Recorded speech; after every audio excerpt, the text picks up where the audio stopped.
The two occupants in that white car that was a third vehicle and one of the passengers were all taken to hospital with minor injuries. Of course, the driver of that blue vehicle remains in hospital right now with critical life-threatening injuries. And as soon as that took place, the original driver of that silver vehicle took off on foot. We had help from the Peel Regional Police as well as the OPP working together here. K9 looking for that driver who fled on foot. He remains outstanding at this time.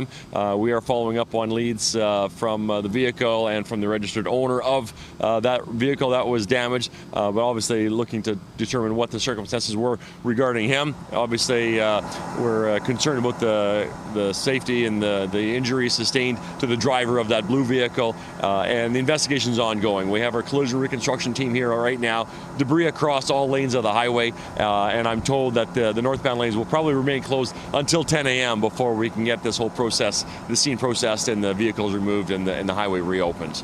So they were standing between two cars when they got hit? My understanding is that there was three occupants in that blue vehicle. The driver was standing outside of his vehicle, and I am told that he was pinned between the approaching vehicle and his stopped vehicle on the highway while he was outside of his vehicle, resulting in those critical injuries. The two other occupants, one was injured slightly or relatively minor. The other person was not injured. I'm not sure what the circumstances were on that, either as a result of the original collision or of the secondary collision as the vehicles were getting thrown around. And then the two occupants in that white third vehicle that approached, all taken to hospital, mostly as a precaution, but obviously a pretty significant crash when you see the damage and extent to those vehicles. Is there anything more you can tell us about the man who was taken to hospital with life-threatening injuries? Do you have an age? I don't have any details on him at all. I just know adult male is what I'm told, as well as an adult male of the suspect or the person who fled on foot. I don't have any more description than that at this time. We're following up with witnesses and, of course, asking for anyone to come forward or that driver to identify themselves and make their way to the Mississauga OPP to answer some questions. There were reports a tractor trailer was involved in this. Is that still the case? No, that's not the case. I know there's some other issues on the other side of the highway, but those situations are not connected. Okay. What would you recommend the drivers do in case involved in collisions in live lanes? Well, that's a critical issue that we need drivers to understand.